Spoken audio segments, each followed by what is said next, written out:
Yo, yo, yo, yo, yo. What's up, everybody out there? It's the Good Life Podcast, the Kickback. It's your boy, Good Life Russ. I'm here with your boy, Good Life Twan. What up, Twan? What's up with your people? Man, I'm good, man. I can't call it. So we got a special guest for y'all today. Via Good Life Twan, some of his people. This is what we keep telling y'all, man. The people that's in our lives, we want on the show.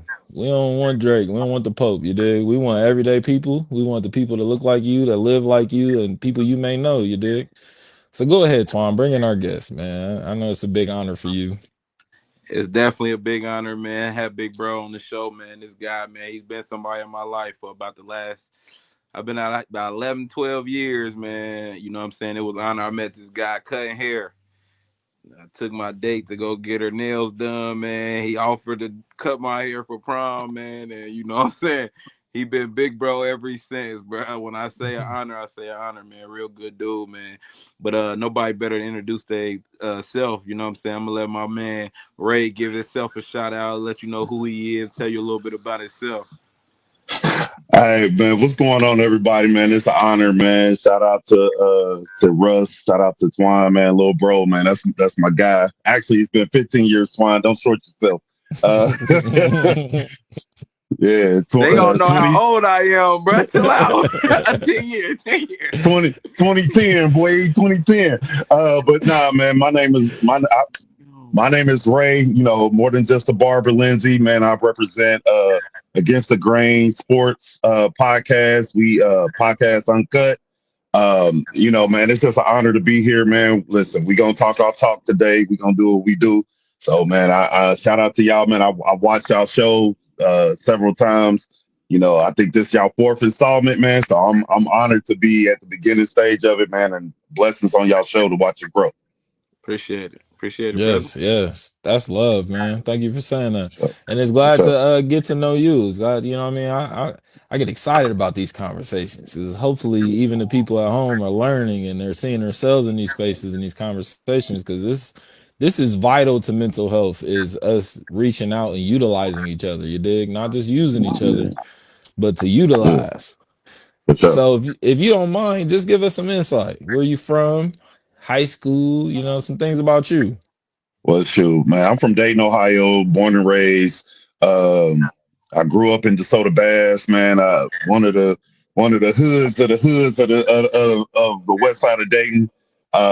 Man, moved around, was kind of from DeSoto Bass to Crescent Square. We call it the Hill. So shout out to my CS niggas. Uh, Man, just went from there, went to Belmont High School, came out of graduated in 99. So I'm gonna tell my age, Swan, 99, baby. Been out of high school. Hey, been out of high school 26 years, bro. Listen, man, listen, I'm a vet now. You know, I'm the one they call OG now. So I embrace it. Hey. I embrace it. But so yeah, man, that's I've been a barber since shoot, I think I graduated '09, but I've been cutting hair since I was 14 years old. So I'm like 30 years in the game when it comes to cutting. Um, Man, representing Serenity Barbershop. You know, I get Twizzle together. You know, get a little bro together. So man, but yeah, man. So I do from as you can see in my name, the more than just a barber thing. I'm a barber. I'm a husband. I'm a father. I'm a you know I'm a mentor. Uh, I'm a sports analyst. You name it, I done it. Rap, sing, dude, I done it all, man. So when I talk about being well-rounded, I try to be, as well-rounded as possible. But most importantly, my biggest claim to fame is, man, being able to give uh, uh, just being there for my people, man. You know, when my people call me, they know I'm right there. You know, Twan can attest to it, man. That's what I do, and I love doing it. It's not a showboat to me. It's not a flex to me, but I can flex on it if I want to because that's most people will flex on how much money they got. Most Hmm. people will flex on how many females they got. Or I flex Hmm. on how many people I can help. and I do it on the low, like, so that's where I'm at with it. I love that, man. That lets me know exactly where we're going today. And we're going to talk about balance. How are you able to Yeah. balance those things? How are you able to Woo. balance also you your own identity in your own time and space? How was that Hold for on, you? you breaking up, bro. I can't really hear what you're saying, that last part. But as far as the balance aspect of it, I'm able to balance it, man, because I got a good support system. Um, Shout out to my wife, man. She helps me out a lot. Being able to balance this thing, I'm able to balance it because I got a will to do it. I got to want to, you know. I wanna help people. I wanna, talk about sports. I want to talk about real life experiences and real life situations. Um, so I think anytime when we talk about real balance, when we talk about real balance, we talk about balancing it out because people make time for what they want to make time for, right? Factual. You know what I'm saying? So if you want to do something, you gonna make the time for it. And so I think for me, I balance it because being a barber teaches me time management. So I got to be able to get people in and out at, okay, it's on, what I'm saying? I'm big on time. I'm big on being prompt. So if I got a client that start at 4 o'clock and my next one coming in at 4:30, I got to go ahead and do what I got to do to get people in and out. But also not cheating them about of their experience in my chair. So I do that. I'm doing I'll do a podcast while I'm cutting hair. You know what I'm saying? So, so it's the balance part of it is something that I learned to do. I really, really took the time and just learned how to do it because it's something that I want to do. If I'm on a podcast and we talking sports, I'm gonna find a way to flip in a real life scenario, a real life situation about what these kids might or these young guys might be going through. So that's for me. That's how I balance it out. Okay. That sounds good. I don't know what happened to Russ connection. It sounds like we might have lost him for a little bit. Yeah, But we yeah, can yeah. continue with the show, brother. We'll tap back in when he get a chance. But Absolutely. that's a great, and it's about time management and being able to balance it. Which, like you said, I'm sure it comes easy with the nature of your job. Um, how does that affect that life at home, being able to balance so many things on your platter throughout the day, and then still go home and be a father, a husband, a brother. Uh, um, that's a good question. I honestly, when I sit back and I really think about all that I do within a day, I'll really be sitting back thinking like, how the heck did I do all that? Like, you know, I got my oldest son, he in Barber College. My oldest daughter, she's in her sophomore year at Alabama A&M. And then I got and then my two youngest, they're juniors in high school, and they schedule crazy because they inquire, they on the bowling team, they doing this, they doing that. But bro, the funny part about it, I don't miss a beat, and that's crazy when I sit back and think on it. Like I'm at the choir concerts, I'm at the bowling tournaments. I'm at the everything that I need to be at. I try to be there, but it's from a perspective of because I want to. You know what I'm saying? Like I said, because I want to, and like I do the podcast. My family be watching the podcast while I'm doing it, and as soon as I get out of there, hey, how was y'all day? You know what I'm saying? What was y'all into today? Like, talk to me. Still just find that balance. And then like on Sundays, I don't do nothing but spend time with my family.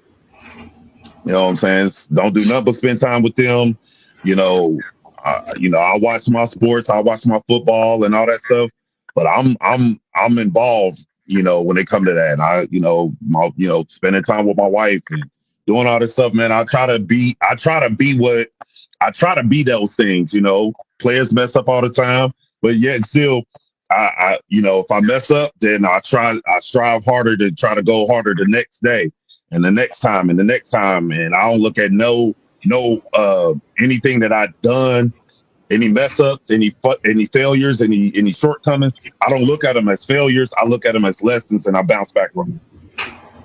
That's deep. Can y'all hear me? Am I back? Yeah. You good? Yeah, You yeah. good. Good to be back. Y'all can hear, brother. Just I wasn't present, you dig? But Yeah. I love what you were saying towards the end. That's kind of what I want to segue. Also, we got a comment from Tyler Deshaun Perkins Hodges. They say, yo. So I feel like, can you give some insight? Because to me, you come off as a jack of all trades. So can you give some insight to the people of how many times you have to fail before you figure it out? Every situation is different. There is not it's not monolithic to, it's not a set thing, or a blueprint that you can write about it. I fail all the time. I failed at being I feel like sometimes I fail at being a father. Sometimes I feel like I fail at being a husband. Sometimes I feel like I fail at cutting hair. I'll be like, man, that cut was trash. You know what I'm saying? I gotta regroup. I gotta, tap back in, or I wasn't focused as I should have been in that moment. And so when I really sit back and I think on it, like, dang, like I failed a lot, or I stumbled a lot, because like I said, I don't look at it as failures. I always look at it as, oh, I stumbled a little bit, I bounced back, and as long as I'm living as long as I got breath in my body, as long as I got, I'm living on this earth, I'm gonna figure out how to make it happen. You know what I'm saying? If I'm broke, I'm gonna figure out how to make $1. If I'm hungry, I'm gonna figure out how to eat. You know what I'm saying? Like, that's just me. I've never been that type of person, because I've came from the struggle. I came from the bottom. So, and it is by God's grace that I'm able to even be here right now, to even talk to you guys, to sit here, chop it up, give game, receive game. Because, and that's another thing, I'm always listening. I'm always paying attention. I'm always trying to improve. I'm always trying to figure out, like, okay, I see how he got his fade. All right, let me figure out. Let me figure out how I'm gonna get my fade like that one. And then once I get it, okay, now let me see how I can do better with the next one. I can be better with the next one. And like, it's just been if I can encourage anybody on anything, it's always, don't look at nothing as a failure. Look at it as always a lesson, because that's how you gonna tap in and go to that next level. Like, this is easy. I messed up, but I ain't got to start back from the beginning. All right, bet, let's go. You know what I'm saying? That's how I view life. That's how I view life at all times. That's a strong way to view it, honestly, because I think a lot of people get discouraged with that in those moments. Like you said, you got to be able to keep going. Like I messed up. That let me know that I'm doing it the right way, but at least I'm already through 1, 2. You know what I'm saying? I don't have to go all the way back to 1. I can start at working on 3, 4. You know what I'm saying? So many people be defeated by, having to start, reset. And sometimes it's not even necessarily a reset. It's more of a regroup. You know what I'm saying? Because reset mean that initially you go back to where you started. That regroup mean that let me pause, let me be still. I made a post today about, this next go around, I'm going to learn how to be quiet and be still. And I think sometimes that we forget that that's a part of regrouping. You don't always have to go all the way back and start all the way over from the beginning. Sometimes, it's just meant for you to be quiet, be still. You know what I'm saying? Go through the storm, let the storm go past, let you, see what's going on in the storm before you start all the way over. So many people give up. And I think, you can never get to 4 and 5 when you keep making yourself start over at 1 and 2 because you had a momentarily pause. Yeah, that's facts. Yeah, and gives you both sides. Now, a lot of times we are trying to solve a problem with only half of the information, you dig? So as you now start to analyze and become aware of your output, you can realize like you haven't been giving yourself enough grace on this journey either.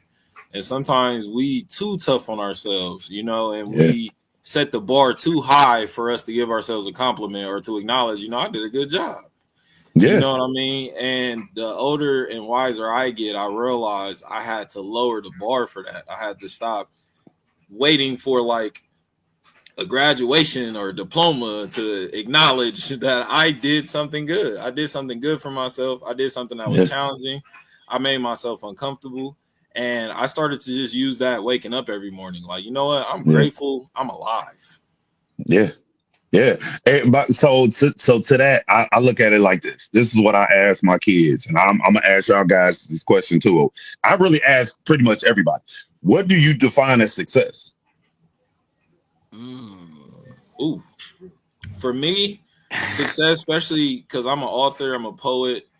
Success for me is the fact that I get to write poetry, that I'm allowed to come up with these rhymes and these ideas, and I'm allowed myself to be transparent and talk about things that was once uncomfortable and things that are taboo and speak about things against the grain. I think just being able to be a part of what you're passionate about should be success and not the accolades or the validation that comes with it.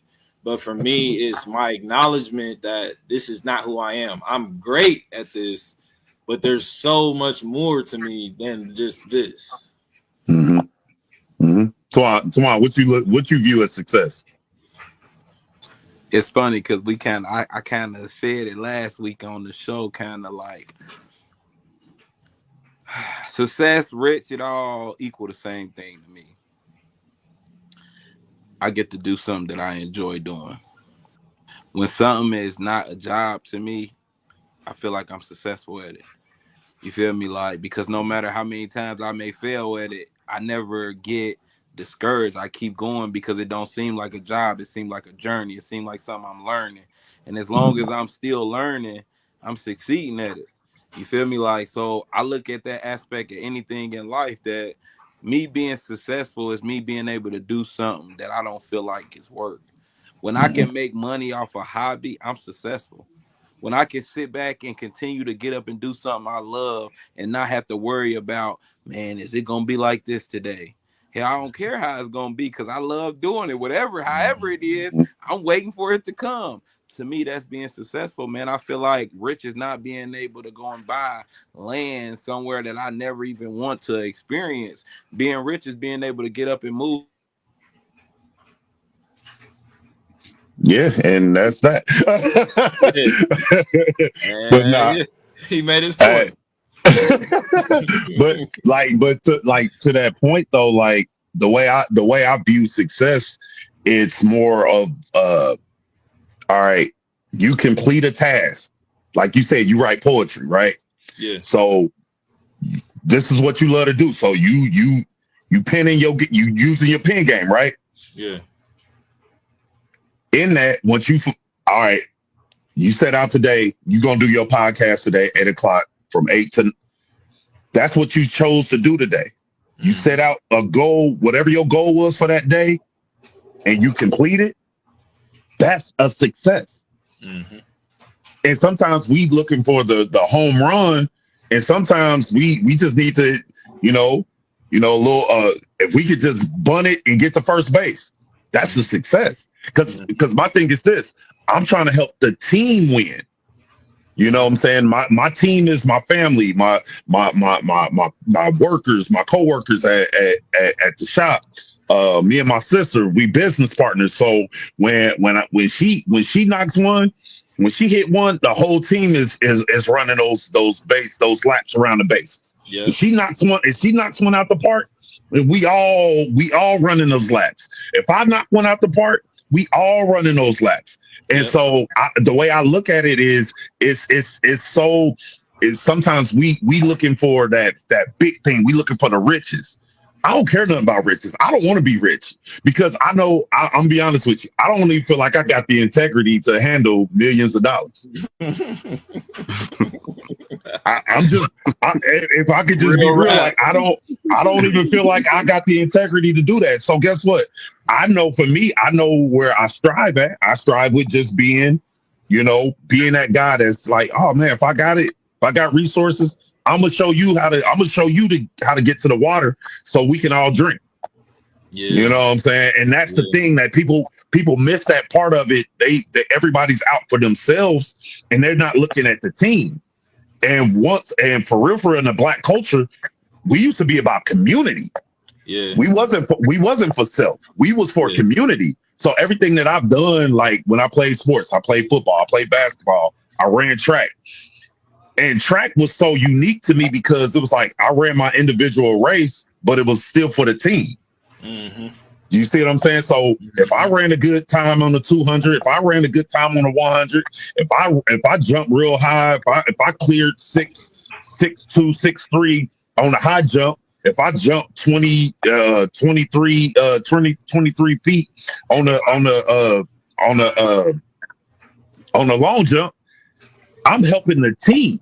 Mm-hmm. You know what I'm saying? And I think that's what I think we missed that. And I think that distorts our mentality when it comes to success. And that's why I ask those questions, because people miss that. Like, you thinking that success, you trying to be like Drake, or you trying to be like, LeBron, you got to bring in millions and billions of dollars in order for you to be successful. And I say, nah, I'm going to be successful right here in my house, right here in my community, blessing people, making stuff happen. And that's success to me. When I see my brother right here he on his podcast and he doing his thing, that's success to me, because I'm like, bro, salute. Yeah. You know what I'm saying? That's how I look at it. I think it raises a bigger question of something I actually want you to implore, but it's something that I argue that puts us in kind of a paradox that we're living in. And and I would say it's the ego behind Black excellence. And there's two sides. So there's one side to where the Black standard is a lot higher than everyone else's standard. Our standard for what's good or what's great or what's acceptable.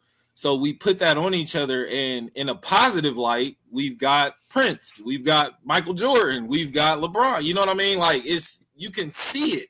You can see that where that's coming from, playing on the playground hard, like having to carry the musician stuff. You see what that propels you to. But I think what we're facing now is the ego. Is people like, okay, I got to be excellent. I got to be great. I got to do whatever it takes for Black excellence. You get what I mean? Yeah. And it's separating us, because now it's becoming, instead of a healthy competition, it's becoming an ego-filled competition. Who's the best? Who's the worst? Who's the GOAT? Who's not?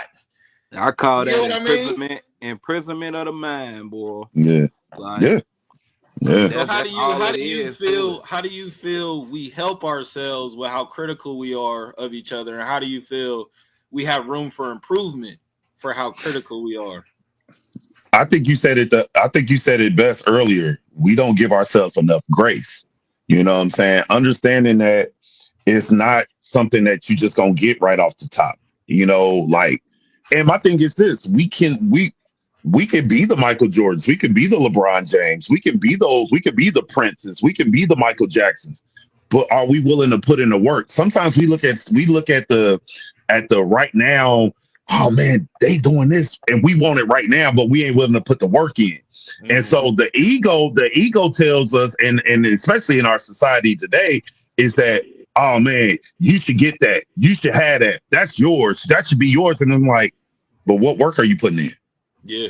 Why do you feel like you deserve what LeBron James get when LeBron James put in the work? Mm-hmm. Why do you feel like you deserve what Michael Jordan has done and he's put in the work? Mm-hmm. Why do you feel that? You know what I'm saying? And some people just are so caught up in themselves, or caught up in the glitz and the glamour. I want to be like the people on the real the Real Housewives of Atlanta. I want to be like that. I want to be those guys. But what they're not showing you is it's an illusion. Yeah. They're not showing you the real. They Not not the sure. dark days, not the missed shots. They ain't showing you the missed shots, bro. They Yo, highlight reel never shows the missed yo, shots, bro. yo, and that to me is so that to me is so crazy because, like I say, like people like even with me, I had a homeboy, man. We was in barber college together, and he was like, man, I'm trying to get my clientele up like yours, and I was like, bro, you not sitting, you not you not sitting down, you not putting in the work, you're not looking at the YouTube videos, you're not watching the Instagram videos where you getting your chops together, or you here, there, and everywhere, and you looking at it like I'm trying to do this and I'm trying to do that. And I'm like, whoa. Just if you just chill and just really focus in. Don't have ego when you talk about the ego. I look at everybody and I learn from everybody. So I'm like, how can I learn? How can I? Hey man, that's sweet. I like how you did that, and I'm gonna give you props too. You know what I'm saying? Because me, I'm not going to what you doing. If you doing it better than me, I'm gonna sit at your feet. I'm like, bro, like y'all podcast. I'm like, bro, how they getting those numbers, bro? They 4 episodes in, like, man, okay, I'm gonna watch them. I'm gonna see what they doing. I'm gonna see what they content like. And not from a I'm better than them. Not from that perspective. I'm like, yo, salute. How y'all doing that? I want to learn. I want to know. And I think if people have a more of a servant's heart versus feeling like they a boss, because I ain't self-made. I ain't a boss. I'm a leader. And being a boss and a leader are two different things. Yep. If you a leader, leaders create more leaders. Yeah. Bosses make people be subservient to them. You're under me. I ain't like that. I've never been like that, and I ain't about to start that. So I can have the most successful barbershop in all the land. I could have the best podcast in all the land. Hey, me and my boy, we was at the NFL draft last year. We was at the we were at the Super Bowl and at media days. Okay, let's go. Like, but at the end of the day, that don't mean nothing. That means absolutely nothing to me, because when I come back to my city, who can I help? You see what I'm saying? Like that don't. And again, it's from a man. And I went out there to help my dude. Like, bro, how can I help, bro? What you need? What you want? Hey, okay, you need me to do this? You need me to do that? Let's go. And that's my heart. Everybody don't have that heart. And I think if people start having a little bit of a change of a heart, it'll come off. I think we'll see a dynamic shift in our culture. That's where the humbling too can take place, because I was always told like the best number one is a great number two. Like you've already done the work of other positions to play your position. Right. I love that analogy you used about being a boss and being a leader, because I feel like so much transition is going on in my life right now to where, I've been discovering that topic. Like, a boss is somebody who, when you say subservient and, they want to make you basically, since in so many words, somebody beneath them, a boss is going to sit down and give you directions on how to win. A leader is going to get down and push you up. They're going to fight with you. They're going to show you. You know what I'm saying? And in so many aspects of life, I think people would prefer the boss label instead of the leader label. And that's scary to me, man, because I've never been a talk and tell type of person. Like, I like to see the experience in the show. Like, I want to get down there with you. I want you to know that I'm willing to go through all these endeavors with you, because it make it more valuable to your respect to me at the end of the day when you say, man, I know he might say he did this before. He did this a long time ago, and he trying to tell me how to do it. It feel like, man, he got down in here and did this with me. I know I can do it if he got down here and did this with me. Yeah. You Yeah. feel me? And it's more motivational to these people who out here, you know what I'm saying? I respect it more. You feel me? Mhm. Because I've been in the loop of being somebody who look up to a boss and a leader and trying to figure out how to separate the two. Because I'm getting mad at a leader because they doing boss traits. You know what I'm saying? Like the boss traits is you telling me when I know you what you capable of. But not only should I know, show me, get down here with me and show me. Because Yeah. it's gonna make the peers around you, you know what I'm saying, more of a leader. Leaders create leaders. Bosses keep themselves at a boss and they keep everybody else up under them, beneath them. They like being the superior. You know what I'm Yeah. Mhm. saying? Leaders help you, guide you, and they help you be a boss. You know what I'm saying? And let's just hope that you being a boss make you a good leader. You know what I'm saying? Yeah. Because go ahead, Yeah. go ahead, go Now, ahead. now what I was I about to know it's say was like, fire. This a conversation. This a good yeah, yeah. Like, so I see people all the time with that mentality of saying like, I want to keep you a bunch, like I want to be numero uno, right? And I want everybody else up under me to do the work that I don't want to do. Mm-hmm. And it's like, my mom used to tell me this all the time. She was like, I'm never going to ask you to do something that I ain't willing to do. Mm-hmm. You know what I'm saying? And I'm like, dang. So when she asking me clean up your room or clean the bathroom, and it's like my mom, my grandmother, man, they work for white folk cleaning their houses. So I'm like, yo, you know what I'm saying? Like that hit a little different when I'm like, okay, yeah, you ain't gonna tell me something that you ain't willing to do. So okay, how can I be like that? And so like when I play sports, like I got homeboys that like from 98, 99, 97, they come up like, man, you was one of the ones, man, like you really showed me how to, you know, how to act, how to be on the football field. Like you didn't treat us like you was the star, you know, wide receiver on the team. You treated me like, all right, bro, we're gonna do these drills together. Hey, next time when you run that route, man, you know what I'm saying, run it, boom, boom. Like, you know what I'm saying?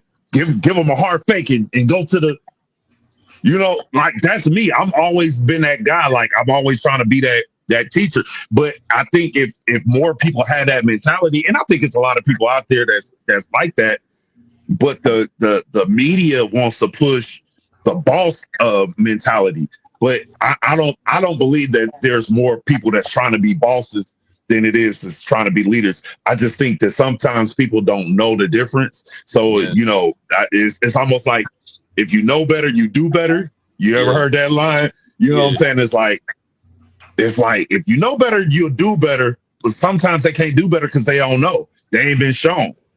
So that's how I look what at I that. agree with you. I agree with both of y'all, and that's where I think the culprit is ignorance. I think a lot of people don't know how to look for someone's intentions up front, and that's what will let you know the difference between a boss and a leader. A boss's representation is the business. A leader's representation is the group that they're leading. So you're going to see through their actions, and a lot of times our ignorance is what has us upset.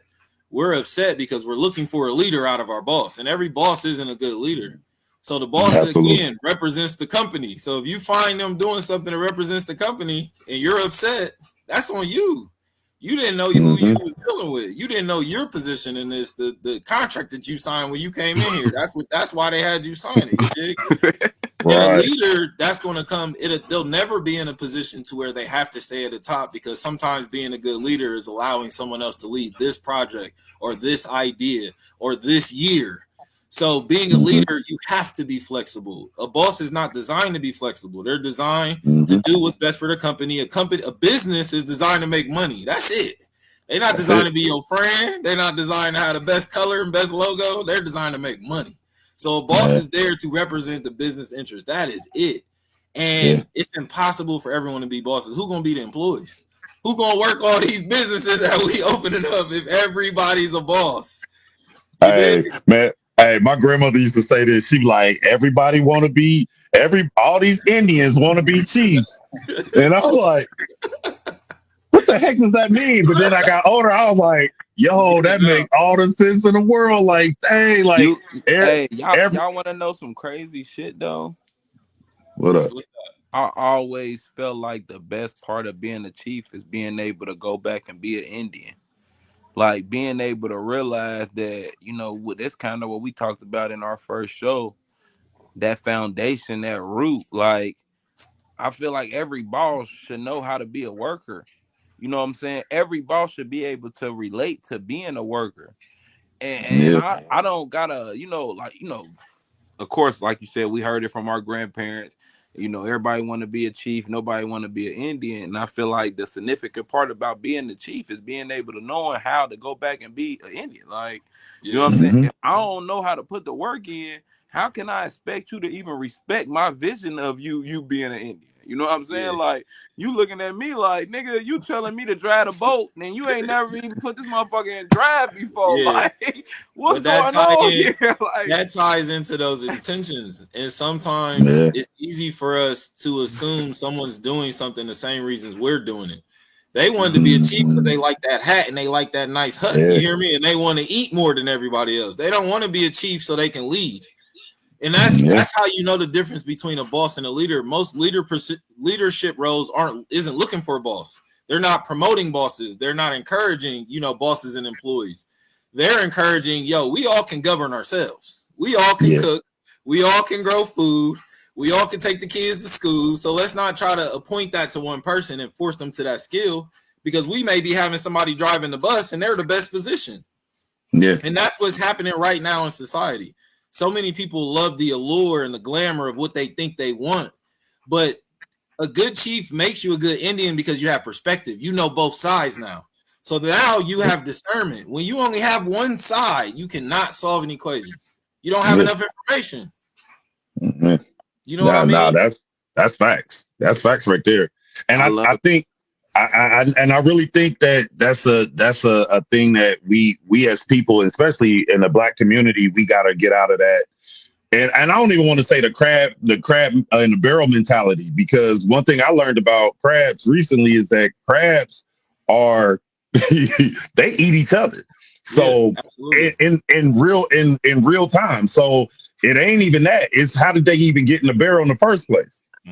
They're doing what they normally do. You know what I'm saying? So it's not even about them being a crab in a barrel mentality. It's really like, all right, that's what they've been doing. They've been, they'll feast off their young, so it's not even about that. So the way I view stuff when it comes to the boss mentality is like, or the leadership mentality is, I want to be able to serve who I'm around.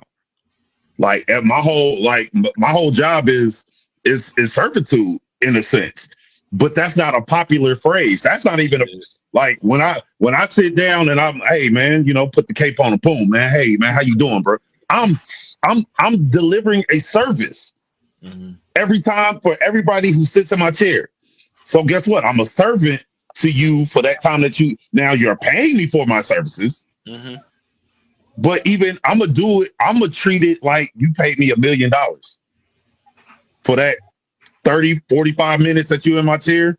I'm gonna treat you like, bro, I know about your family. I know about your, I know about your kids, and so now you're no longer my client at that point. You become family. Yeah. Like, how many weddings, how many babies I done became godfathers to, and it just off of me being a servant to the people that come into my shop. That's different. That's powerful. Hey, I swear it is. It definitely is, man. But I love it. I love it. Like, it's so much I can say about that. And I think this is the best time is, like I said, learning to listen. Stop talking, because you just said some shit that I got so much to say about, but some telling me just keep listening. Like, just keep listening. Like, because, man, hey, it's crazy. That's that abundance. That's what we have to step into, you know. And a lot of times we're waiting for the other shoe to drop. So it's hard for us to enjoy a good time or invest in something because we're waiting for it to close or waiting for it to not work. And we got to get used to feeling good. We got to get used to this love and abundance. You know what I mean? It's a lot in the comments. We got Donald Coleman. He said, "Do your thing, Twan. Good work, bro. Finally found one thing you're better than me at. Good work, my boy." Hey, talk your talk, Donald. Hey man, big shout out to my brother Donald, man. Good dude. Joey Carr said, "What's up, Ray?" What's TJ up, Joey? Johnson said, "That's good stuff." Coleman Jody said, "Yo." Richard Norville said, "The goal is to become the best version of yourself." That's a fact. Absolutely. Miss Mona's back. What up, Miss Mona? She said that ego is a bad motherfucker. Instant gratification. Got to remain teachable for sure. Too many Chiefs, not enough Indians. Jason Woods said, "Tell him, Ray, good stuff." And Gerald Glenn said, "Good talk, brothers." Appreciate the love, man. Appreciate the love. Dayton in the building. That's love. Yeah, for sure. So San Antonio in the building too. My dude San Antonio in the building. Yeah. We turned all the way from San Antonio, Texas. My guy. That's my dude. Hey, so something Mona said is very important and it ties everything what we're saying together. You gotta be teachable. You gotta be coachable. I heard that every day of practice from middle school to college. You know what I mean? And they told me outside of the court in life, you got to be coachable. You have to, you know, allow people to teach you things and not feel like you know everything, because then you're going to stop looking for the knowledge. And once I accept I don't know, I'm looking for truth. I'm trying to get smarter. I'm trying to get better, you know. So what was your journey like with becoming coachable? How was that for you? So, I mean, really having a strong black mother, man. My mom been gone. It'd be 10 years in October, man. But hey, listen, man. But shout out to her, man, because she left a legacy, man. Between me and my sister and my brother, my oldest brother, man. Shout out to my bro, man. He, you know, we kind of had to be teachable, man, because or coachable, or you know, especially being in sports for me. So I played basketball, I played football, I ran track. You know, hell, if baseball would have been in my backyard, I probably would have been able to do that too. But again, remaining humble, understanding that, okay, you might be fast, you might be, you know, you might be this, you might be that. How can you get better? Okay, so the coach is there to make you better, right? So I was always that kid, like, all right, I was a little timid at first, like, you know, looking around, especially in an official setting, like when you're like, okay, middle school basketball, all right, this is the game. All right, get them nerves out. You know what I'm saying? Yeah, like, oh shoot. You know, then it's like, so I really had to buckle down on that. And just make sure I'm understanding the assignment, understanding what my job is. Okay, all right. So I got to go over here to the corner. Okay, I got to come up and set a pick. Okay, I got to boom, flare screen, come back out. Okay, oh, this is the play that's designed for me. Okay, I'll take the shot. You know, so understanding that coach was there to really get me there, to get me to be the best version of me. It helps you to understand, like, okay, this coach ain't here to hurt me. This coach is here to help me. And knowing that, having that mentality, understanding what a coach is, like, I've been a coach, you know, so I had to learn that, like, oh, okay. So when everybody was sitting there like, man, you got to do this, and yelling at the kids, I'm like, come here. Let me talk to you, you know, because I understood that's how I wanted to be taught. So the way I wanted to be taught is the way I teach. You know what I'm saying? The way I wanted to be coached is the way I coach. So, but I had this experience in high school, my senior year in high school. So I played middle school, played basketball middle school.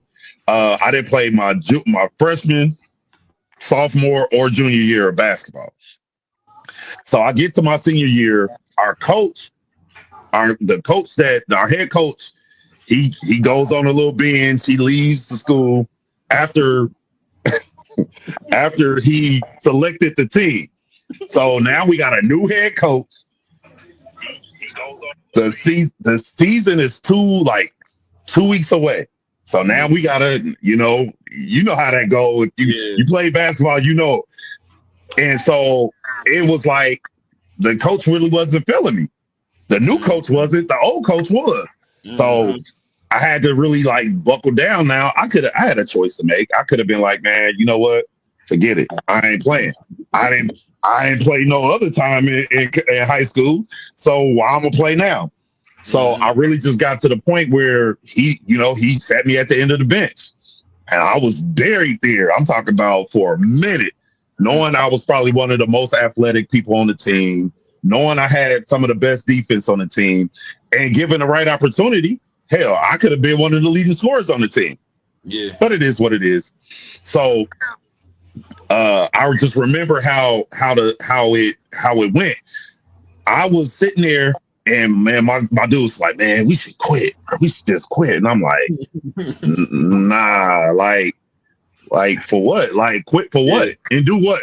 And do what? Go get in trouble? Right. You know what I'm saying? Like, it's our senior year. Let's go out with a bang. You know what I'm saying?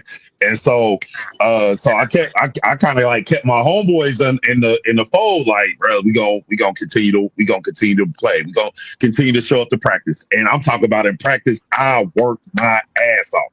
I'm talking about we doing suicide. I'm the first one every time. We doing the 17s. First one under 45 seconds. And I couldn't quit. For some strange reason, I couldn't quit. And so that made me, and then I remember the game that really was like my come out game. We was playing this team called Lemon Monroe. And I don't even think that team exists no more. I ain't heard that team. I ain't heard that school in forever, bro. Y'all beat them that bad? Nah, and the thing is this, I don't even think we beat them that bad, but it was a breakout game for me. Because, like I said, I was buried under the bench. So I got out there, all hustle points. I'm talking about putbacks. I scored like 12 points, had like 6 steals, had like 4 or 5 rebounds. But that was a breakout game for me, and it gave my coach trust in me. Yeah. So now he like, all right, well, so now when we back in the city league, hey, man, my homeboy is the dude I went to school with, man. He balled out. He was like the leading scorer in the city at the time. This dude had like 20 points at the half, right? I'm sitting on the bench. I'm like, and I just had to walk up to him. I said, Coach, put me in the game. Let me check him. Yeah. He put me in the game. I started the second half. You know, he ended that game with 22 points. Hey, look at him. 22 points. And he didn't score. Them was our foul shots. So you know what I'm saying? Like, so hey, you got work for them. Ain't nothing free around here. Yeah, at all. Like, and plus, I know this cat's moves. Me and this dude been playing basketball against each other since the 3rd grade. So I'm like, I know what he gonna do. I know his moves. So I'm like, Coach, I'm your man. So So stuff like that, just being a team player. And when I say that, I got examples. I got life examples of the times that being a team player, even when the team or even when the chief ain't really feeling you, I'm still gonna be the Indian. Like, okay, what you want me to do? I'm showing up regardless. So, and what people have to understand is that journey is for you. Other people can't validate that you put your best hard work into what you're doing. You know what I mean? Like that's why my mentors is my mentors. That's why I love Kobe. You know, you miss 100% of the shots you don't take, and he really got me to understand. Like, you become a good player when nobody's watching. When you in practice, the game is to do what you practice. The game is not to try to new things and wave at the crowd before you shoot a 3 backwards. You dig? Like. Hey, yo. You know what you practice, you dig? And that's it. Yeah, it's a lot of people have those kind of stories in sports. I had a lot of coaches who I wasn't their direction. And that's what fits with the bosses. Like, some coaches have their own philosophy. I've definitely been in that position. You got a coach, and they like, all right, everybody, all layups, no threes. And then a new coach come next week, like all threes, no layups. All threes. Yeah. And like you said, absolutely. You can't decide, okay, this is not going how I want it to go, so I'm out. You have to decide, if I quit today, I'm going to be quitting the rest of my life. If I run today, I'm going to be running the rest of my life. So I'm going to stay here and show up for me. Yeah. That's what that is. It's not showing up for the team. It's not kissing the coach's butt. You showing up for you. Yeah, absolutely, man. And I think that was one of those things. And I remember a couple of years ago, because he was running a little restaurant and club here in Dayton. And so when I seen him, me and my wife was walking in, he was like, man, he was one of my best athletes. And I looked at him, I was like, so why didn't you play me? Like, who told you that? No shit. That's what I wanted to say to him. You was having nightmares about you. You was Yeah. And look, that's the funny part, because when we did the teachers versus students game at the end of the year, I gave the coaches and teachers work. I was like, y'all ain't want to play me? y'all ain't want to? Like, come on, man, quit playing with me, bro. Like, put me in the game, coach. Man, I love that. Like, and that's why I agree with Twan earlier. Like, a lot of what we see in the media is one-sided. You don't get to hear when they weren't great. You don't get to hear when they weren't rich, when they weren't famous. And you'll realize when you do, they're a lot more like you than you realize. You know what I mean? I tell kids that all the time that I work with in writing, like, I'm a therapist who's sometimes unorganized. You know what I mean? Like, I've done things that you wouldn't believe you think I have it all together, and I don't. You know what I mean? I'm figuring it out as I go, but I have faith in myself. I have belief in myself, and I know, like we said earlier, I'm successful no matter what. So I have nothing to prove. I have nothing to show to no one. You know, and this is what a lot of, I have to say directly to, you know, our the kids that look like us and the kids coming up from our communities. Like, when we were younger, they gave a lot of us to the age of 18 or 21. So I was already growing up feeling like I'm on borrowed time. I was already growing up feeling like I could have been gone already. So then I grew the mentality. Everything I do after that is the cherry on top. It's the plus. I've already won. I've already made it past these hurdles. And like you said, I was able to build other leaders and able to help and teach people. And my biggest takeaway is, I don't want my mind to be Swiss cheese. You dig? I don't want any type of money where my brain's scrambled eggs afterwards. I don't want to have to do anything to anybody that I can't come back from. Yeah. Sometimes that has to be our worth. That has to be your self-value. You know what I mean? Yeah. And that's key right there, man, because I think sometimes, again, the falsehood that is, the false perception that's given out there, that, you know, that everything, oh man, you do this, man, you do this, you're gonna be this. If you do this, you do that, you're gonna be. And it's like, nah, that might not even be your journey. Like, I thought for real, I really thought that my destiny was I'll be in the NFL. Okay.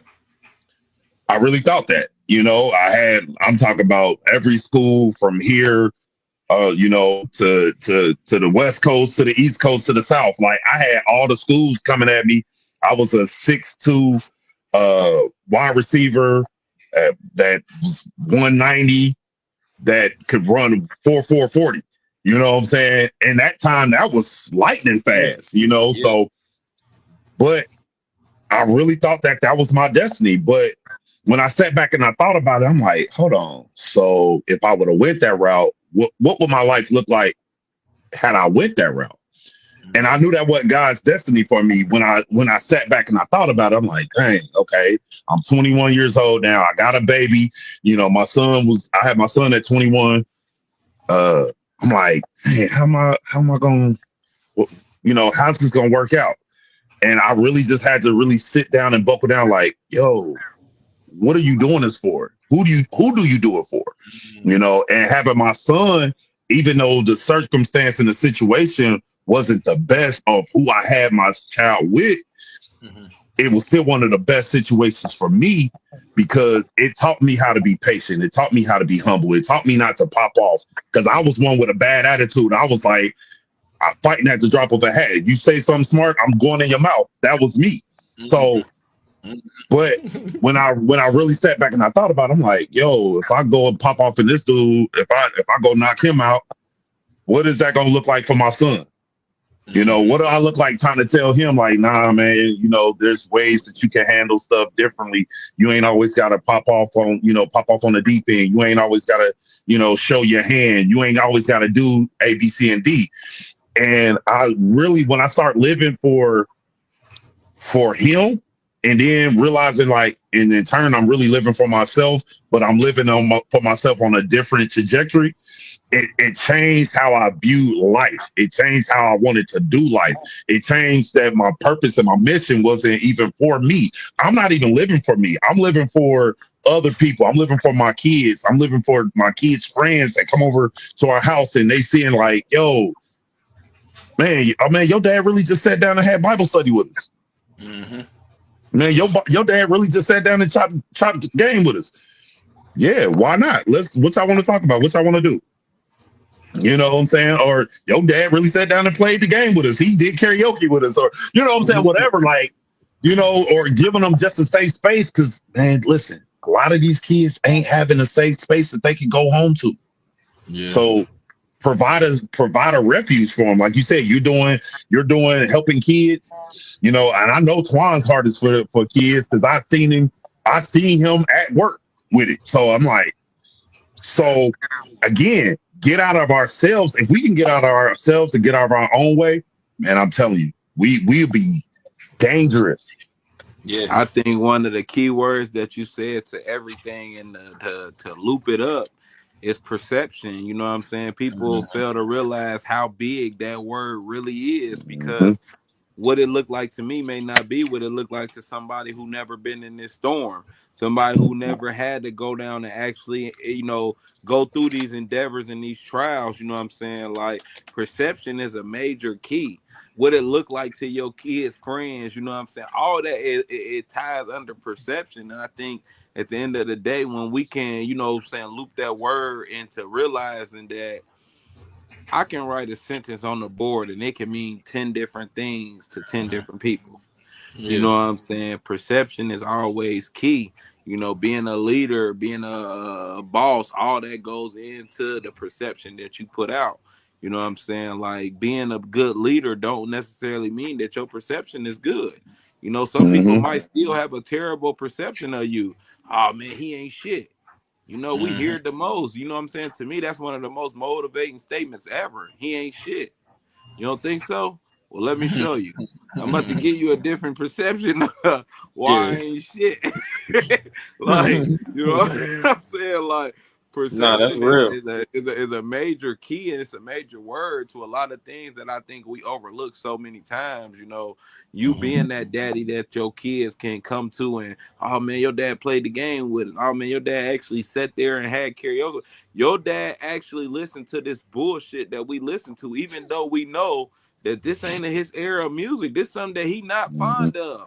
All this bitch and hoe and suck this and suck that. You know what I'm saying? But the perception of it to these kids is, man, he really took the time out to listen to it.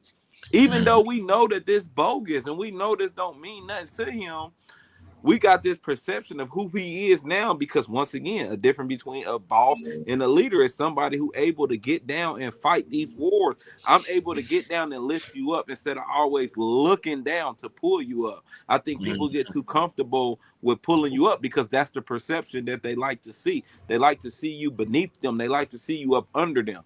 You know what I'm saying? Like, I'm all about, I want that picture of me in the gravel trying to help you out the mud.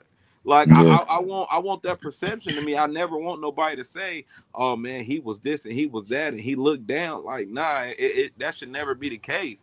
But being a great boss, being a great leader, you have to understand that it will always be a perception of you. That Yeah. don't make you who you are. You know what I'm Yeah. saying? Some people might be able to go and paint. Me and Ray talked about this months ago.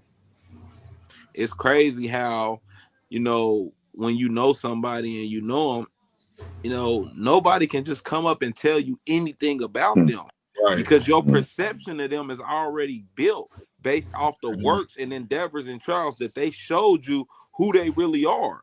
So I Mhm. can't mm. go to Ray and just say, man, Russ, man, he a thief, or Russ, man, he this and Russ that.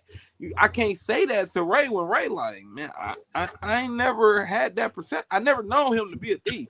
I Yeah, never yeah, known him to be these things that you say he is. Like, but that's perception and being able to build your character. You know, once again, another tag that we talked about. You know, sometimes it's something that you just do.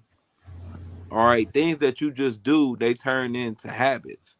Like, hmm all right, man, like that was something I was just doing at first, but now it's a habit. Now I'm doing this all the time.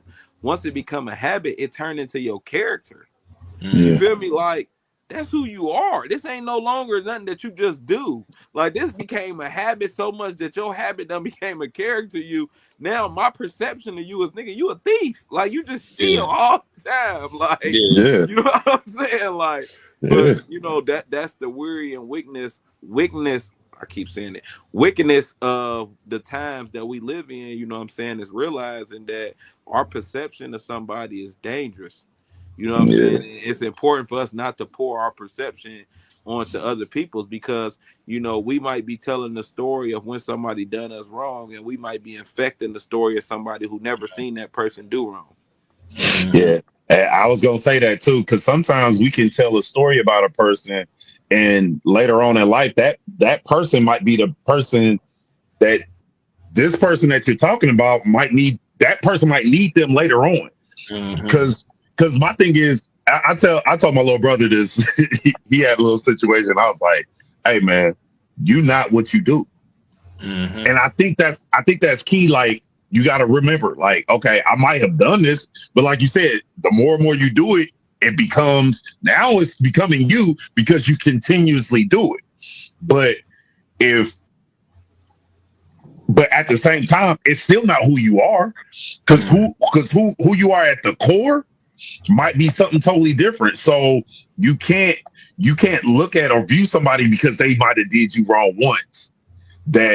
That's what they do, man. Oh man, I don't trust dude. He's shiesty, bro. He this, that, and the other. Now if that's what he's done consistently throughout his okay, then you might be able to say that. But that person still might need that person's help later on. So we gotta Mhm. be careful. We gotta be careful of how we speak on people or speak on situations. I done had plenty of people do me dirty. And I don't say a word about it. I just be sitting back Yeah. looking like because I'm not trying to defame that person's character, and then I don't want nobody looking at me crazy like, well, why you tell me about that? Because now they gonna look at you like, Mhm. what's up with you? Why you why you telling me about what he did? And now I stay away from that, man. But yeah, Mhm. perception is key. Yeah. That's 100%. And what people have to realize is a lot of times these wounds are self-inflicted. You aren't Whew. putting yourself in these environments to gain these truths. It's like the misconceptions when they say black fathers aren't in the home.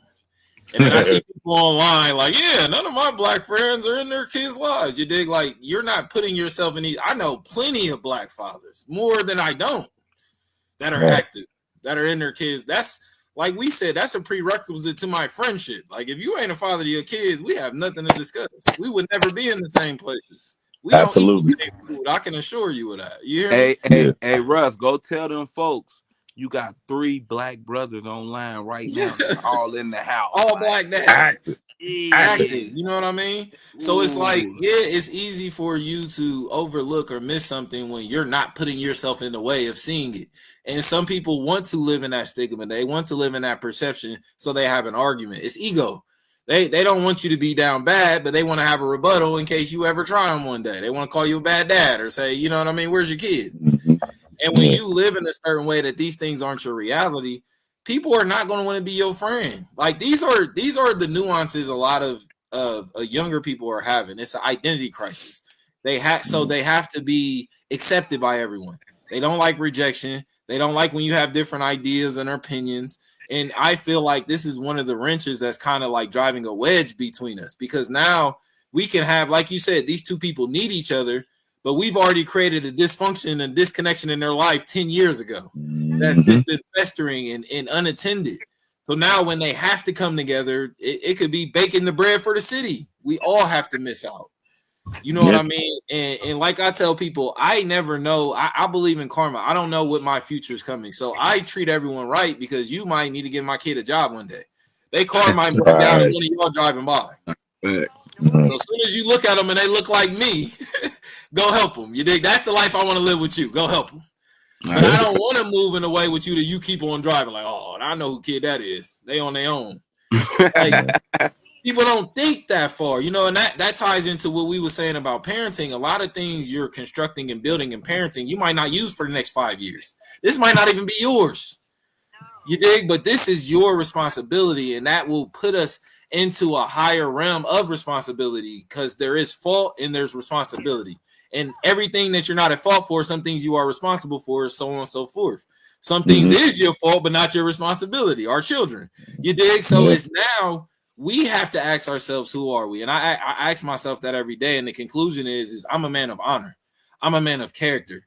I'm a man of dignity. I had to let go of my pride. I had to let go of any jealousy. I had to let go of any, man, I need this. I need this. I need this. You know what I mean? And really just sit with the things I have. And it helped me realize, especially when looking at my kids and looking at things I've done, like I have everything I need.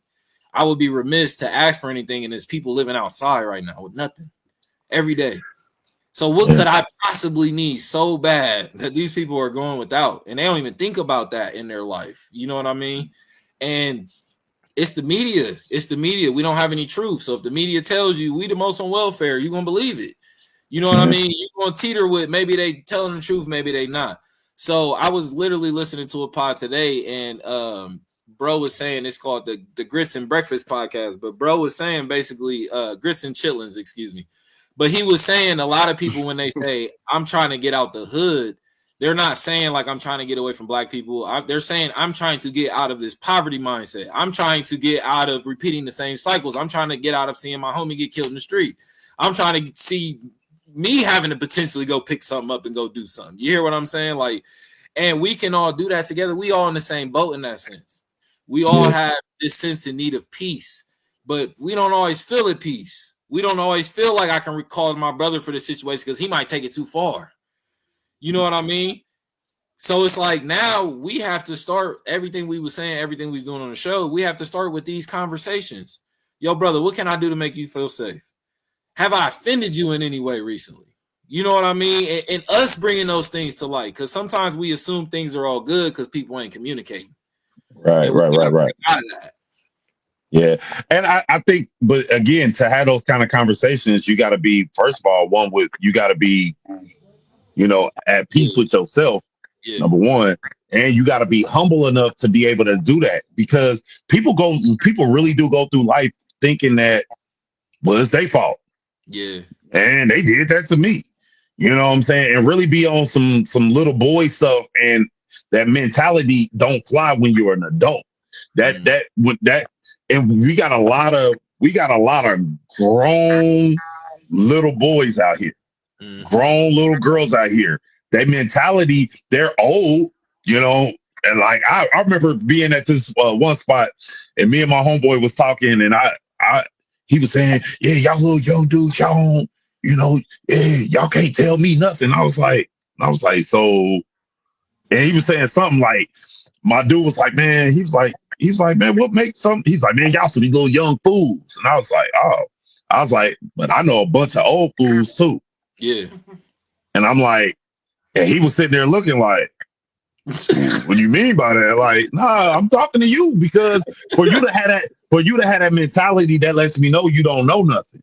Yeah. You know what I'm saying? Like, and I'm the type of person, like, your generation and my generation are right up under each other. Like, he a little older cat. And you should be the bridge that connects us.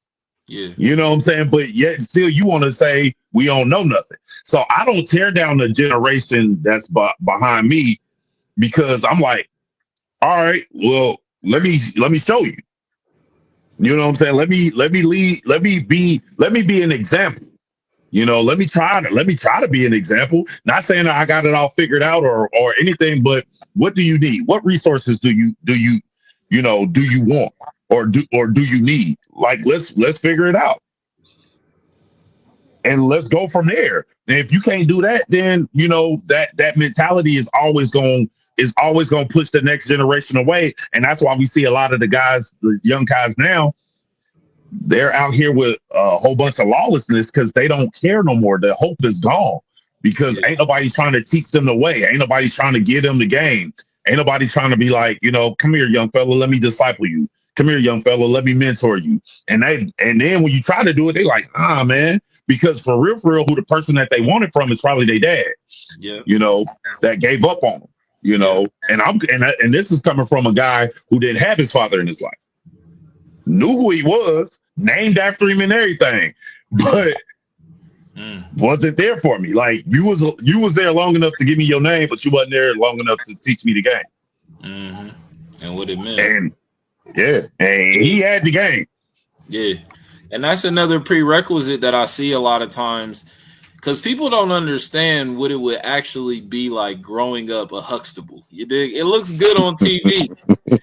But you don't understand the pressure of trying to match greatness versus the decision to decide, like, this is going to end here with me. And I hear that talk a lot with parents. And I have to tell these parents, like, my mentality, like, your kids are supposed to be the 2.0 of you.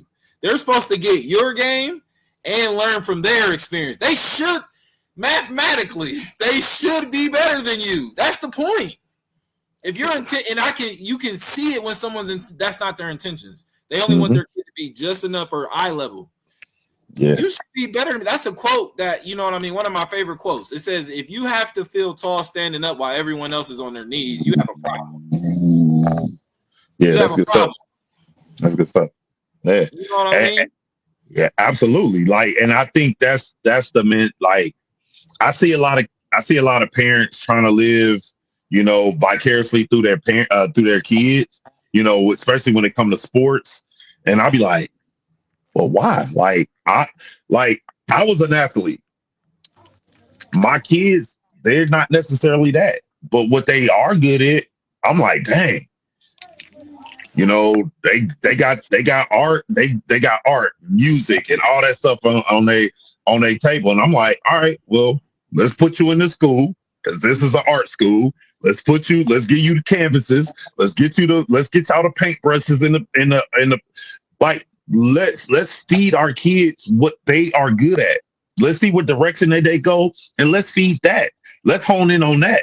Let's focus in on that. Let's shift the dynamic, the paradigm that all black kids, if you 6 foot or taller, you gotta get ready to. You gotta be playing basketball, play football.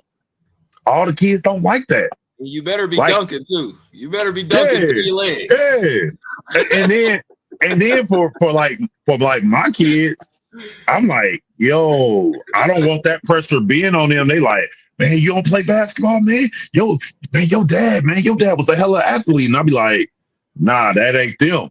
They listen.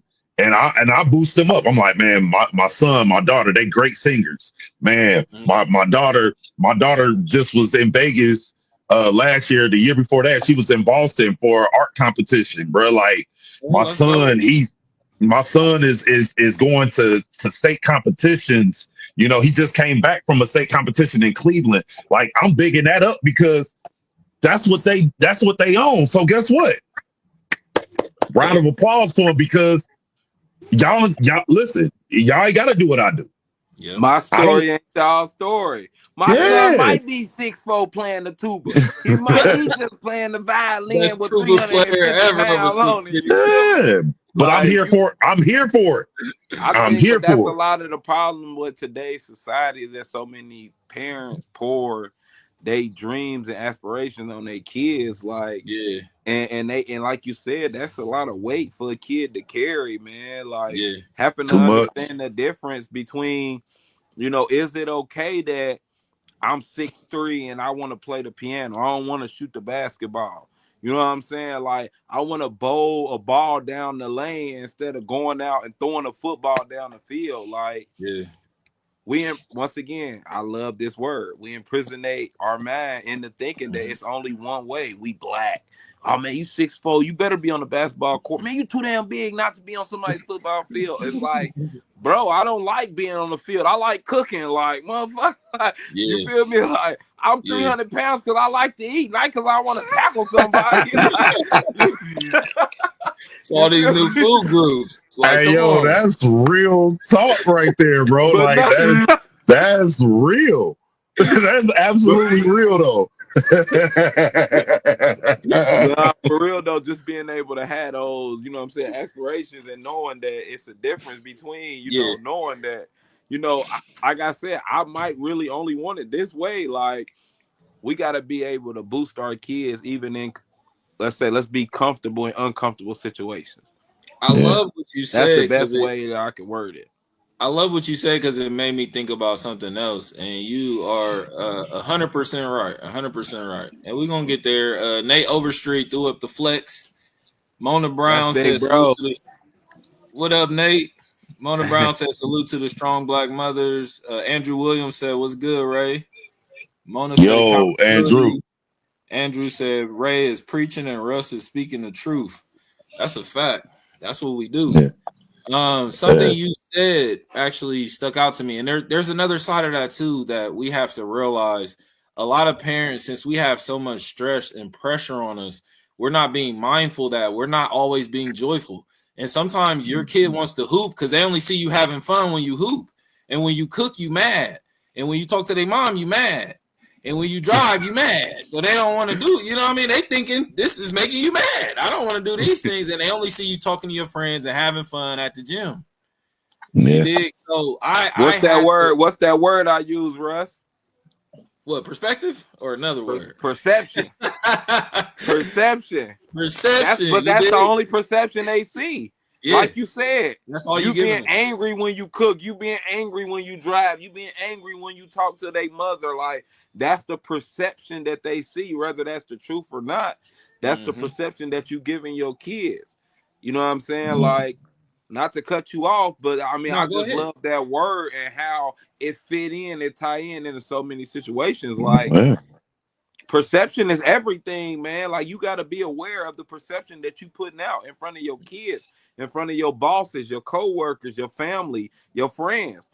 You know what I'm saying? Like, the perception that you put out may not be who you are, but if this is the perception that you have created for people to see, how dare you be mad at somebody for judging you on that perception that you put out?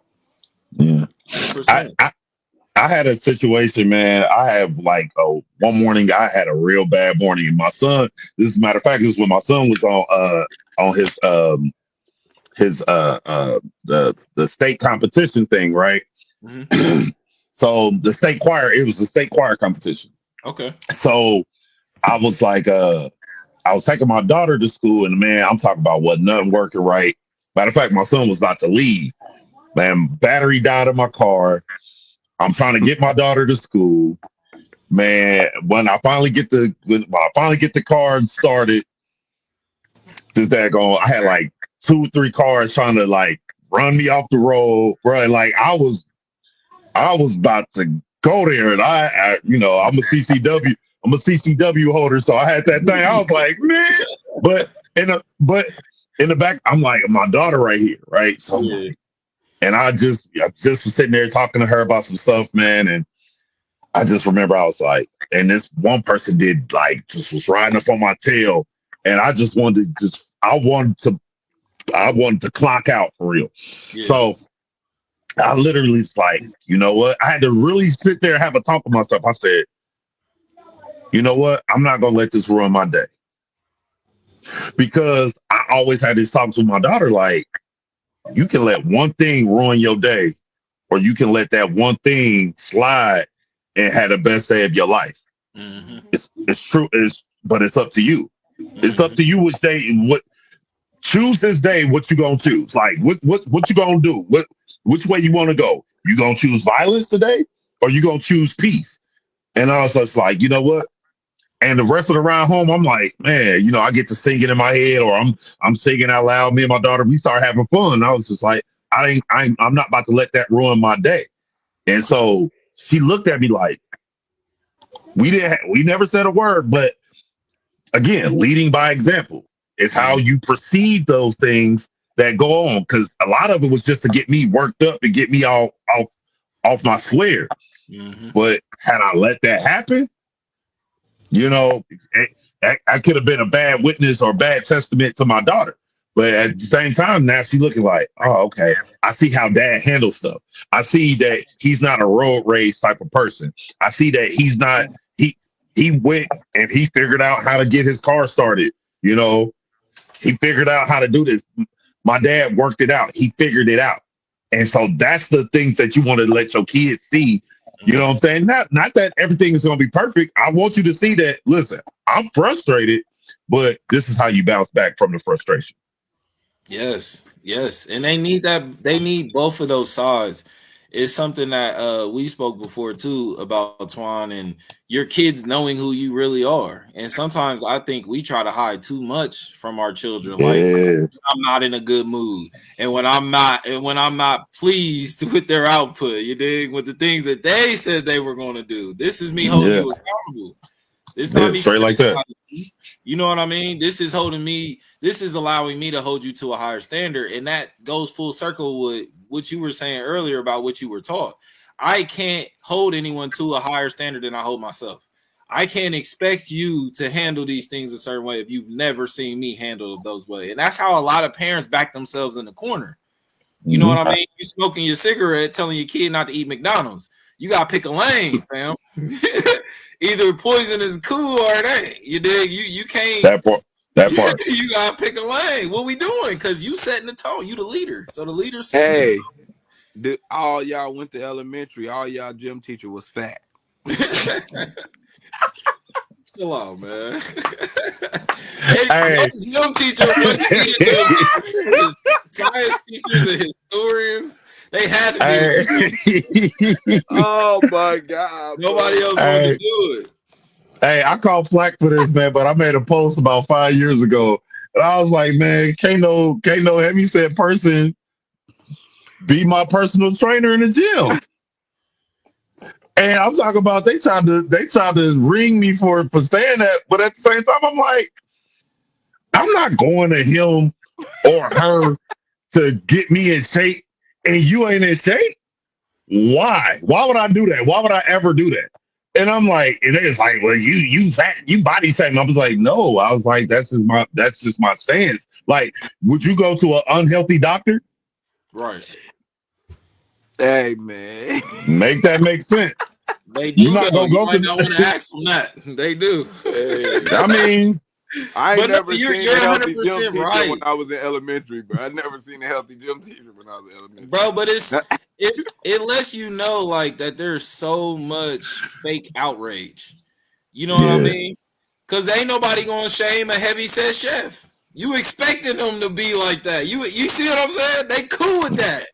Yeah, that selective outrage is crazy. It's plaguing society right now. We can't talk about the real issues. We talking too much about feelings and how people feel about the real issues. And feelings are great, but if you feel like you can fly, go jump off a building. Go let me know how that works. Go let me know how far that feeling carries you. Yeah. Get back to me ASAP on that too. I want to know how that worked out too. You know what I mean? Like, we got to start talking about the real issues, and I'm glad we was able to do that here today. We talked about like 10 different things, and they all pinpointed back to the same. This is how conversations should go. This is how it should go when you're talking to your people. This is what they're looking for when they tell you, like, yo, I got into school. Next week, ask them, did you get your books? You got your schedule? Like, keep bringing things. Let's start speaking on the same things, because sometimes it feels like as Black people, we just start and stop. We'll get really excited about something, then we'll stop. Then we'll start something else and we get really excited and we stop.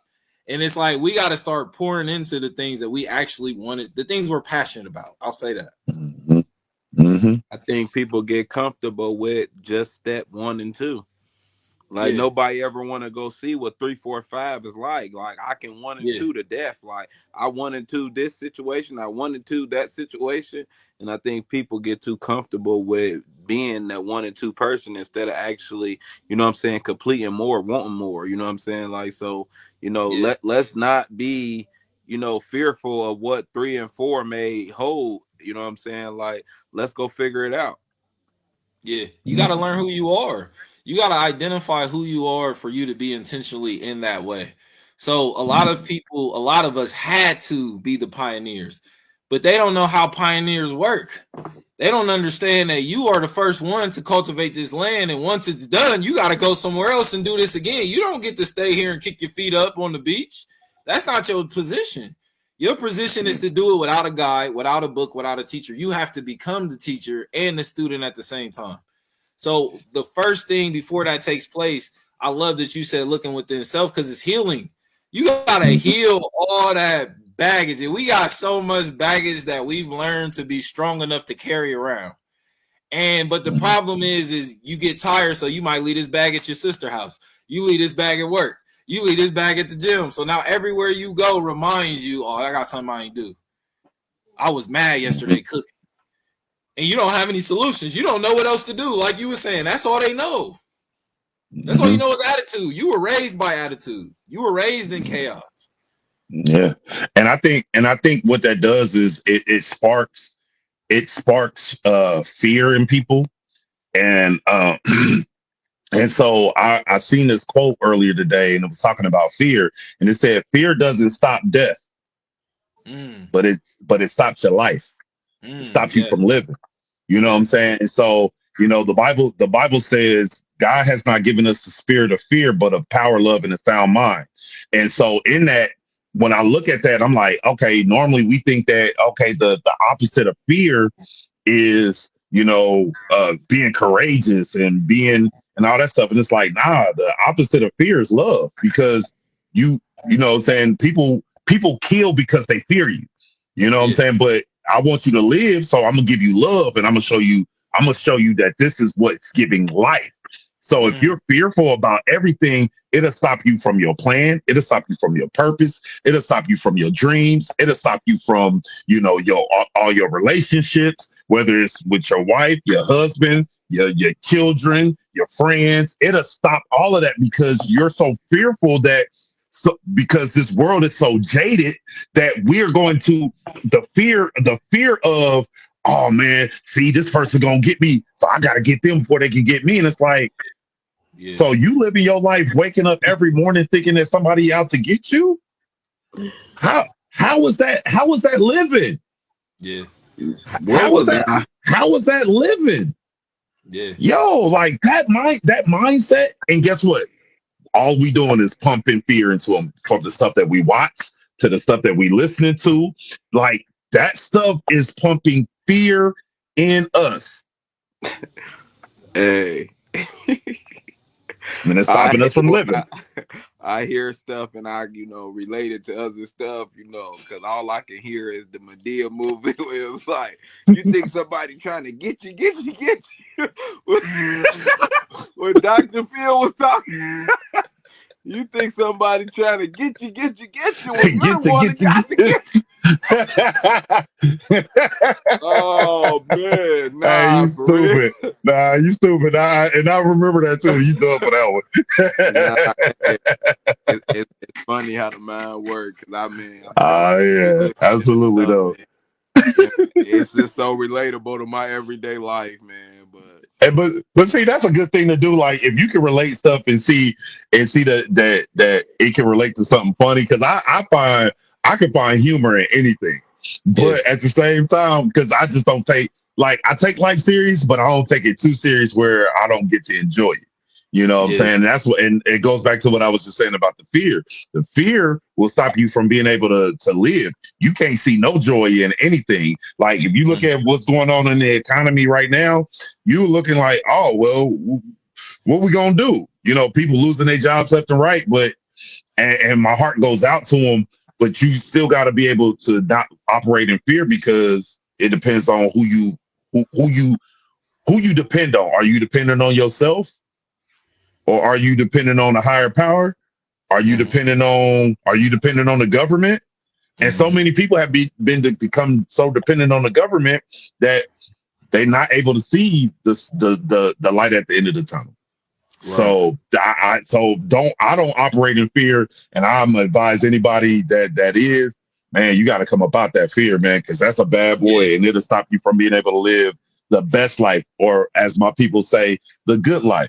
Yeah, hey, that's real. Yeah. I feel like it goes back to what we were talking about earlier, like realizing that you need that balance. And a lot of people don't understand that fear and courage are twins. You dig? Fear is the unattractive twin, but you got to take them both at face value. You can't be courageous without the face of fear. That is the time to be courageous. It's hard to do that in calm waters. So that also doesn't mean go jump into traffic and try to play Mission Impossible. You dig? Like it means you have to ask yourself, what are the things that I'm afraid of in life? And that is the beginning of your healing process. I almost drowned when I was younger. So one of my first hurdles was like learning how to swim. I'm not a big fan of heights. So another hurdle was roller coasters, was airplanes. I started attacking the fears, the things that I realized was going to keep me back from doing something. I realized I might get booked in Africa, but if I don't like planes, I ain't going to get there. You dig? I ain't walking. So it's like I had to accept, let me address these things now so I can have a life, so I can get to the life. And a lot of us, we were experimenting in our 20s and experimenting in our 30s. And that was the time to learn these lessons and learn what those fear were and isolate them and attack them and show them you're nothing here. This is not going to stop me from doing anything. This is not going to change any emotion I have. And when you're not having those conversations with yourself, it's easy to believe the fear is winning. It's easy to believe that you're not capable. Yeah, absolutely. Absolutely. Absolutely. So I love that. Show, you know, and this was definitely all the a good ground show.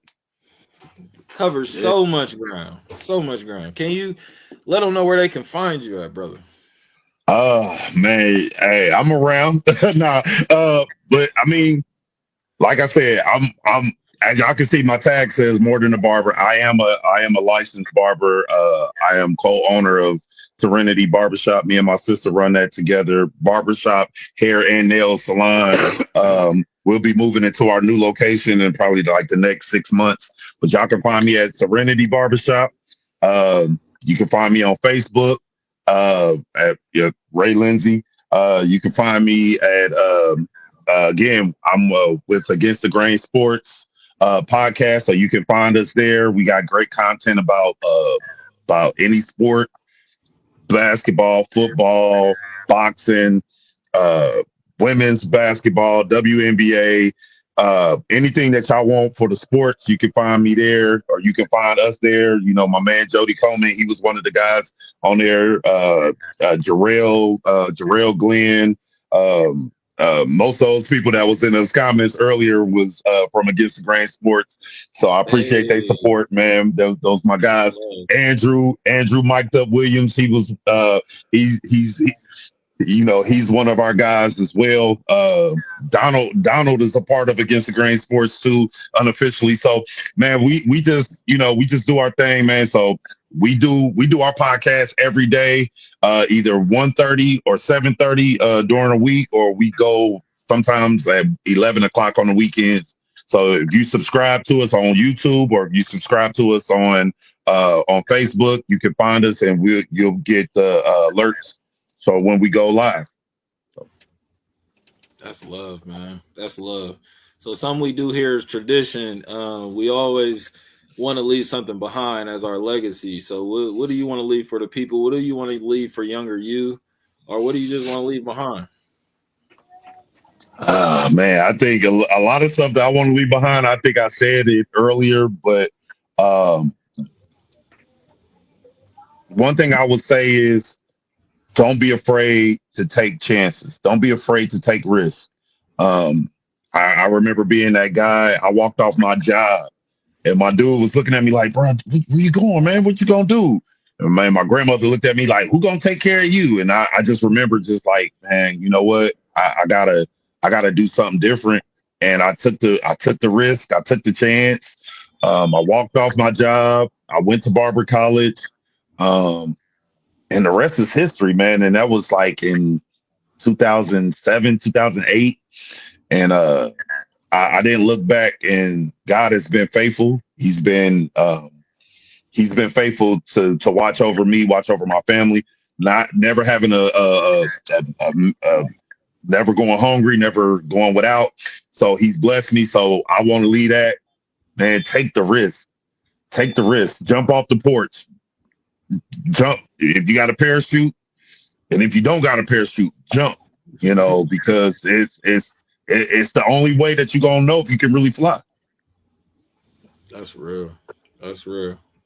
What you got for him, Twan?